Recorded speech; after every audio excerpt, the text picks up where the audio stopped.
రోజు ఎమ్మెల్యే పదవికి రాజీనామా చేయకుండా రామచంద్రరావు గారిని ప్రెసిడెంట్ చేసినందుకు, ఆయన నామినేషన్ కూడా వేయకుండా అడ్డుకున్నందుకు గౌరవ రాజాసింగ్ గారిని ఆయనే రాజీనామా చేశాడు. రాజీనామా చేస్తే ఇక్కడ ఏంటంటే ఇక్కడ 4-5 టీములు తయారైంది బీజేపీ. ఆ టీంలలో ఒక్క టీంకు సంబంధించిందంటే ఆయనకు సపోర్ట్ చేస్తున్నారు, మిగతా టీం వాళ్ళంతా ఆయన వ్యతిరేకిస్తున్నారు. నిజంగా కూడా ఆయన వాయిస్ ఢిల్లీ వరకు పోకుండా చేస్తున్నారు. ఇలా కిషన్ రెడ్డి గారి ప్లాన్లోనే ఇరుక్కుపోయినాడు రాజాసింగ్ గారు. ఎందుకంటే కిషన్ రెడ్డికి ఆయనకు ఎట్టి పరిస్థితుల్లో పడడం లేదు, రామచంద్రరావు కూడా ఆయన కూడా పడడం లేదు. ఇదంతా ఎట్లుందంటే 1,50,00,000 జనాభా ఉన్నటువంటి హైదరాబాద్లో ఒకనొకడు గెలుస్తున్నాడు, సరే తన వాయిస్ వినిపిస్తున్నాడు, సరే హిందుత్వం మీద పోరాడుతున్నటువంటి వ్యక్తి అనుకోవచ్చు. ఇలా పార్టీలకు అతీతంగా మాట్లాడుకోవాల్సింది ఏంటంటే ఇవాళ BRS party, Congress party, BJP party అని కాకుండా ఒక వ్యక్తిని ఒక సోకాజ్ నోటు కూడా ఇవ్వాలి ఆయనకి. నేను ఏమంటానంటే ఆయన ఒక ఎమ్మెల్యే, ఒక కట్టర్ హిందువు, ఆయన రాజీనామా చేసినందుకు ఎందుకు రాజీనామా చేస్తున్నావు, నీ యొక్క అంశాలు ఏంటి అనేది చెప్పాలి. చెప్పకుండానే సోకాజ్ నోట్ ఇవ్వకుండానే యాక్సెప్ట్ చేశారు నడ్డా గారు. నేనేమంటున్నానంటే ఈ ప్రజాస్వామ్య వ్యవస్థలో అసలు ఒక వ్యక్తులకు ఉన్నటువంటి ప్రజాస్వామ్యాన్ని ఈ ప్రాంతీయ జాతీయ పార్టీలు కూలరాస్తున్నాయి. ఒక హక్కు, నేను ఏమంటున్నానంటే వాళ్ళ హక్కును కూడా కాలరాస్తున్నాయి. రాజీనామా ఎందుకు చేసినాం అనేది ప్రశ్నలు అడగకుండా డైరెక్ట్ సస్పెండ్ చేసేసారు. సస్పెండ్ చేయడంలో అంటే ఇక్కడ వాళ్ళు ఇక్కడ తెలంగాణ ఉన్నటువంటి రాష్ట్ర పార్టీ యొక్క ఎగ్జిక్యూటివ్ కౌన్సిల్ కానీ, ఎగ్జిక్యూటివ్ మెంబర్లు కానీ, ఉపాధ్యక్షులు కానీ సపోర్ట్ చేస్తున్నారు. ఇలా డైరెక్ట్గా రాజాసింగ్ గారిని హింసపెట్టినట్టు. ఎందుకంటే ఆయన బీజేపీ పార్టీ ఇక్కడ రావాలని చూస్తుంది, కానీ ఇలా మేము బీఆర్ఎస్ పార్టీకి ఏమంటున్నాం అంటే ఇలా ఒక బీఆర్ఎస్ పార్టీ మీద గత 2-3 నెలల నుంచి మీరు చాలా అబండాలు వేశారు. ఇలా చూడండి, కాంగ్రెస్లో ఎన్ని కుమ్మక్కులు జరుగుతున్నాయి, బీజేపీలో ఎన్ని కుమ్మక్కులు జరుగుతున్నాయి. అటు కొండమురళి గారి వ్యవహారం, ఇటు జగ్గారెడ్డి గారి వ్యవహారం, అటు పోతే పొంగులేశ్వరి వ్యవహారం, మొత్తం బీజేపీ కాంగ్రెస్ విచ్ఛిన్న పరిస్థితికి వచ్చింది. ఇవాళ అంతో ఇంతో కొంత మెరుగ్గా పరిపాలించి ప్రజలకు మేలు చేసినటువంటి బీఆర్ఎస్ పార్టీ మీద ఇటు కాంగ్రెస్, ఇటు బీజేపీ రెండు కుమ్మక్కాయి. ఇవాళ నేను ఏమంటున్నానంటే దీని వెనుక కూడా రాజాసింగ్ గారి వ్యవహారం వెనుక కూడా కాంగ్రెసే ఉంటుంది నాకు తెలిసి. ఎందుకంటే కాంగ్రెస్కు దగ్గరైన కొంతమంది వ్యక్తులని ఆయన కూడా చెప్పిండు. ఇవాళ ఈరోజు ప్రెస్ మీట్లో ఏం చెప్తున్నాడు, ఆ వీడియోలో ఏం చెప్తుండంటే ఇవాళ కరాఖండిగా గవర్నమెంట్ ఉన్నటువంటి ముఖ్యమంత్రి గారే మా బీజేపీని వెనకాల నుండి నడిపిస్తున్నాడు అనేది రాజాసింగ్ గారే అభియోగిస్తున్నాడు. అది ప్రజలు గ్రహించాలి. నేను ఏమంటున్నానంటే ఇవాళ పార్టీలు ఉంటాయి, రేపు పోతే ఎవరో గెలుస్తారు, ఎవరో వస్తారు, కానీ ప్రజాస్వామ్య వ్యవస్థను కాపాడాల్సినటువంటి నాయకులు కానీ, జాతీయ పార్టీలు కానీ, ఈ ప్రాంతీయ పార్టీలు కానీ ఒక క్వశ్చన్కు సమాధానం చెప్పాల్సిన సమాధానం లేకుండా ఇలా బీజేపీకి రాజీనామా చేసిన మరి ఎమ్మెల్యే పదవికి అయితే చేయలే కదా, ఎందుకు ఈ రాజీనామా చేస్తున్నావు అని ఆయన అడగలే, డైరెక్ట్ చేశారు. అంటే ఆయన ఉండడం కూడా ఇంట్రెస్ట్. ఇదంతా బీజేపీ కుమ్మకే. రేపు పొద్దున మళ్ళీ ఆయన తీసుకుంటారు, మళ్ళీ ఇదే బీజేపీలో రాజాసింగ్ గారు కంటిన్యూ అవుతాడు, మళ్ళీ ఎమ్మెల్యేకి వెళ్తాడు. ఎందుకంటే మాకు తెలుసు కదా ఇలా ఏదో బీఆర్ఎస్లో జైన్ అవుతాడు, కాంగ్రెస్ ఎట్టి పరిస్థితుల్లో ఏ పార్టీలో జైన్ కాడు. ఆయనకుండే వాదం ఆయనకు ఉంటుంది, ఎవరి స్టాండ్ వాళ్ళకు ఉంటుంది.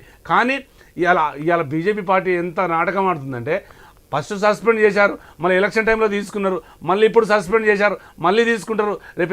రేపు హైదరాబాద్ లోకల్ బాడీ ఎలక్షన్ వస్తున్నాయి, దాంట్లో కరాఖండ్గా బీజేపీని నిజమే. కాంగ్రెస్ పార్టీలో ఎవరికి వరకు అంతర్గత కుమ్ములాటలనే బాహటం కొట్టుకుంటున్నారు. భారతీయ జనతా పార్టీలో కనిపిస్తున్న రాజాసింగ్ కామెంట్స్ కానీ, నిన్న కొండా విశ్వేశ్వరరెడ్డి వర్షంలో కూడా రోడ్డు పైన కార్యకర్తలతో నాకు అవసరమే లేదు అని పార్టీ సర్వనాశనం అవుతుందని చేసిన కామెంట్ కానీ రకరకాల స్పెషలిస్ట్ అంటే నాకేమనిపించిందంటే మీ పార్టీలో కూడా వినిపించాయి. హరీష్ రావు వర్సెస్ కేటీఆర్ ఉన్నాయి. సో రేపు పొద్దున కేటీఆర్ అభ్యర్థిత్వాన్ని లేదంటే ఆయన అధ్యక్ష పదవిని హరీష్ రావు అడ్డుకుంటున్నారు, వీళ్ళిద్దరి మధ్యలో క్లాషెస్ ఉన్నాయంటే అవి కూడా క్లియర్ అయిపోయినాయి. సో పార్టీ ప్రతిపక్షంగా ఉన్నా కానీ ఒక క్లియర్ గా పోతుంది తప్ప కేంద్రంలో ఉన్నటువంటి అధికారంలో పార్టీ, రాష్ట్రంలో ఉన్నటువంటి అధికార పార్టీ, సో ఈ రెండు ఒక సక్రమైనటువంటి లైన్లో పోయినట్టు కనిపించట్లేదు. అదే మీరు అడిగిన క్వశ్చన్ బాగుంది. నేను ఏమంటున్నంటే కేసీఆర్ గారు తెలంగాణకు దొరికినటువంటి ఒక వరము, బీఆర్ఎస్ పార్టీ అనేది తెలంగాణకు ఒక స్వరము.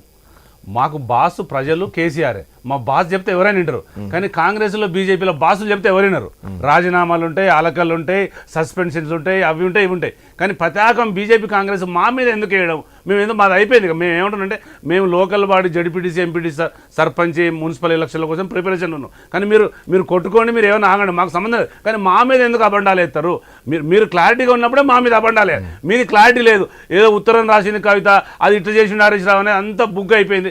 కేసీఆర్ గారి ఆలోచన మేరకే పార్టీ నడుస్తుంది, అది తక్కువనో ఎక్కువనో నడుస్తుంది. ఇలా ఓడిపోయినాం కావచ్చు, ఎంత 1.8% మీద 39 మంది మేము ఎమ్మెల్యేలు గెలిచినాం. రేపు నెక్స్ట్ ఎట్లా గెలవాలనే మా ఆలోచన మాకుంటుంది. కానీ మీ కుమ్మలాడల మీద మటుకు సైలెంట్గా ఉంటారు, అది మాట్లాడరు. బీజేపీ మాట్లాడితే కాంగ్రెస్ మాట్లాడుతుంది. ఇంకొక అంశాన్ని కూడా అంటే ఎందుకు మిమ్మల్ని బీఆర్ఎస్ పార్టీ నాయకులతో పాటు బీసీ సంఘం నాయకులను కూడా ఇంట్రొడ్యూస్ ఎందుకు చేయాల్సి వస్తుందంటే భారతీయ జనతా పార్టీ బీసీ ముఖ్యమంత్రి అన్నారు, సరే గెలవలేదు కాబట్టి ఓకే, బీసీ రాష్ట్ర అధ్యక్షుని చేయలేదు, సరే పార్టీ సిద్ధాంతాలు ఉంటే అది వేరు, కానీ ప్రజల సిద్ధాంతంతో పాటే ప్రతి రాజకీయ పార్టీ పనిచేయాల్సినటువంటి ఉద్దేశం ఉంటుంది.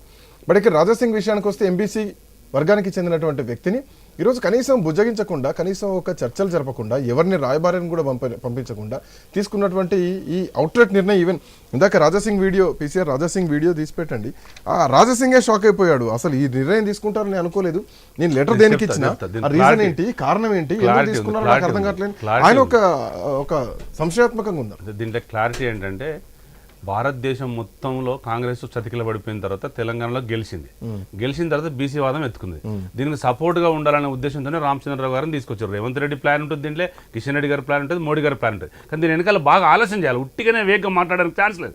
అయితే దీంట్లో సరే వీళ్ళు ఇక్కడ ఉండని అండి, బీజేపీ ఎట్లా కుమ్మక్కుతోని కాంగ్రెస్ ఎట్లా నడుస్తుంది, కేసీఆర్ని ఎలా ఓడించాలనే వాళ్ళ ప్లాన్ ప్రకారం ఓడగొట్టారు. కానీ నెక్స్ట్ ఏం జరుగుతుందంటే వీళ్ళు కుమ్మక్కైన దాంట్లో వాళ్ళు ఓడిపోతారు. ఎందుకంటే ఇప్పటికీ బీజేపీ స్టాండ్ ఏంటంటే బీసీ ముఖ్యమంత్రి అని చెప్తున్నారు. మరి బీసీ రాష్ట్ర ప్రెసిడెంట్కి ఎందుకు వీళ్ళు? తర్వాత ఒక మైనార్టీ విభాగానికి చెందిన 3వసారి ఎమ్మెల్యే అయిన వ్యక్తిని ఎందుకు ఆయనను కౌంటర్ తీసుకోవట్లేదు? అంటే ఆయన చెప్పేటని వాస్తవాలని ప్రజలు గ్రహిస్తున్నారు కదా. ఆయన ఏమేమి కౌంటర్ వేసిండు, కిషన్ రెడ్డి గారు ఏంటిది, కాంగ్రెస్ ఏంటిది, ఆయన కౌంటర్ వేస్తున్నాడు కదా. అంటే ప్రజా సమస్యల మీద ఆయన వెలుగెత్తున్నాడు కదా. నేనేమంటున్నానంటే ఫస్ట్ రెండు ఒకటే. ఇవాళ తెలంగాణకు వచ్చేసరికి కాంగ్రెస్ బీజేపీ కుమ్మక్కైనట్టు ఇక్కడ కనబడుతుంది. ఎందుకు కనబడుతుంది అంటే రాయసింగ్ గారి మాటల్లో మనం వినబడుతుంది. అంటే మోడీ గారు, రేవంత్ రెడ్డి గారు, రామచంద్రరావు గారు, కిషన్ రెడ్డి గారు ఆడుతున్న గేమ్లోనే ఇలా రాయసింగ్ గారు పడ్డారు అనేది క్లుప్తంగా ప్రజలు గ్రహించరు. నష్టపోయింది రాజాసింగ్ అంటున్నారు. అండ్ 100%. ఎందుకంటే ఒక మైనారిటీ, తనకి ఆస్తి పాస్తులు లేవు, చాలా క్లారిటీగా ఉంటాడు. సరే పార్టీలు ఎవరైనా రాజకీయం, ఇప్పుడు నేను ఏమంటుంటే మా పార్టీ బీఆర్ఎస్ స్టాండ్ మాకు ఉంటుంది, వాళ్ళ పార్టీ వాళ్ళకి స్టాండ్ ఉంటుంది. కానీ వ్యక్తిత్వం అనేది నేను ఏమంటానంటే ఏ పార్టీ కానీ ఒక వ్యక్తిత్వం ఉంటుంది కదా, దాన్ని కూడా